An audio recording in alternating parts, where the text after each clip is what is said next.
machine learning, yaitu penggunaan algoritma linear regression dan graphics. Nah, untuk latar belakang masalah nanti akan dibawakan oleh saudara Ruhyat. Nah, di sini saya akan menjelaskan latar belakang masalah. Dalam beberapa tahun terakhir, industri coffee shop mengalami pertumbuhan yang sangat pesat. Budaya minum kopi tidak lagi sekedar kebutuhan, tetapi telah menjadi bagian dari gaya hidup masyarakat, terutama di kalangan anak muda dan pekerja urban. Banyaknya coffee shop baru yang bermunculan menunjukkan bahwa peluang bisnis di sektor ini masih terbuka lebar.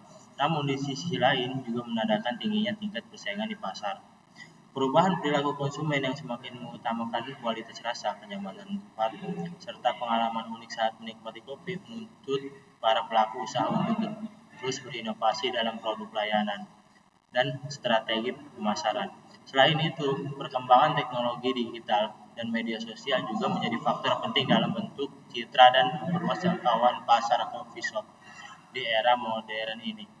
Oleh karena itu, perlu dilakukan analisis bisnis yang komprehensif terhadap coffee shop. Hasil analisis tersebut kemudian menjadi dasar dalam menyusun rencana strategi bisnis ke depan, seperti pengembangan produk, peningkatan kualitas pelayanan, serta promosi yang pasif. Di bagian kedua ini akan menjelaskan metode dan algoritmanya.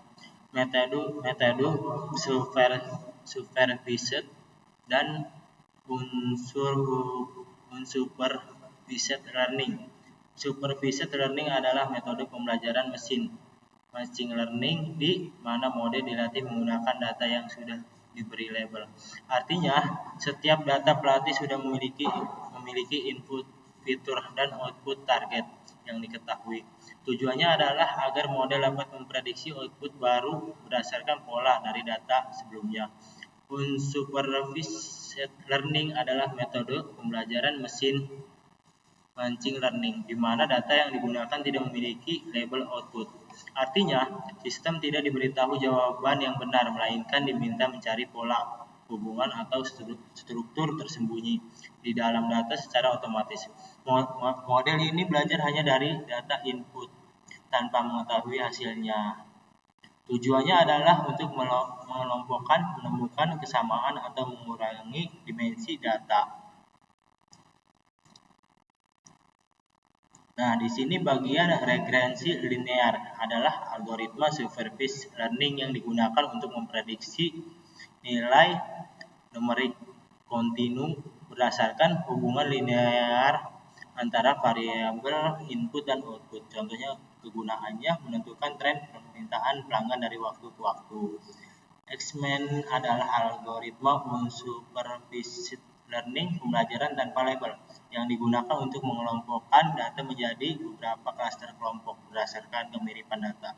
Contoh penggunaannya mengelompokkan pelanggan berdasarkan kebiasaan item yang dipilih guna membuat promosi khusus. Data yang digunakan sebanyak 3.547. Nah, di bagian analisis menggunakan Python, di sini akan dijelaskan oleh Muhammad Rizky.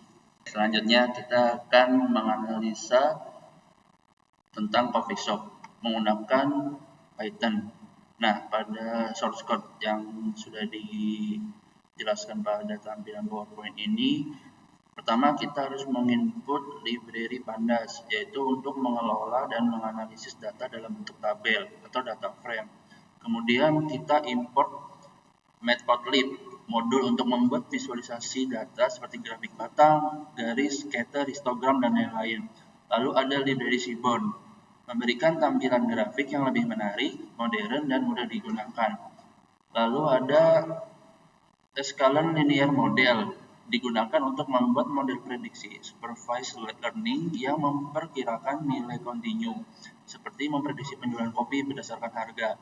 Lalu ada Scalene cluster untuk mengelompokkan data atau unsupervised learning berdasarkan kemiripan fitur. Misalnya untuk mengelompokkan pelanggan coffee shop menjadi beberapa segmentasi.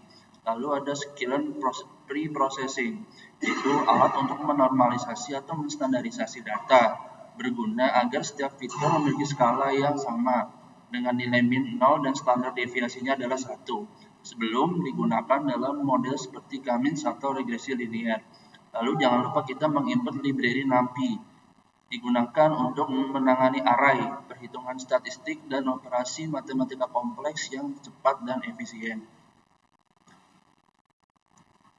Nah, dari hasil source code yang sudah kita jalankan melalui Python, berikut adalah hasil analisanya. Dari hasil analisa yang pertama, itu menunjukkan tren penjualan berdasarkan harian. Namun, pada gambar menjelaskan bahwa penjualan itu dari bulan Maret 2024 sampai bulan Maret 2025. Nah, dari grafik tersebut menjelaskan bahwa penjualan harian pada setiap bulannya menunjukkan fluktuasi revenue atau pendapatan yang berbeda-beda.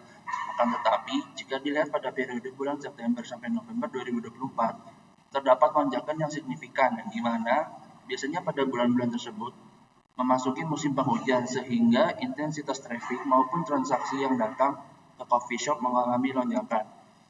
Nah, pada gambar kedua, berikut adalah prediksi revenue bulan depan, yaitu prediksi setelah bulan Maret 2025. Berdasarkan hasil analisa dari bulan Maret 2024 sampai bulan Maret 2025, rata-rata menunjukkan bahwa penjualan di coffee shop mengalami kenaikan.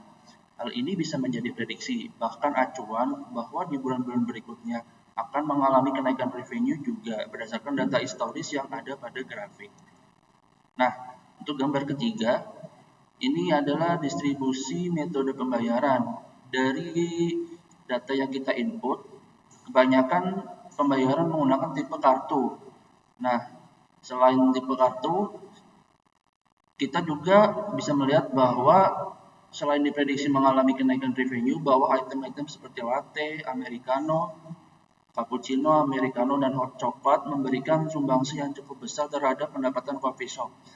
Serta pembayarannya pun didominasi oleh card payment. Dari data tersebut, hal yang harus diperhatikan adalah ketersediaan bahan baku, terutama untuk item-item terlaris, dan sediakan pula alternatif pembayaran menggunakan QRIS maupun debit untuk meminimalisir kesalahan pada saat pembayaran.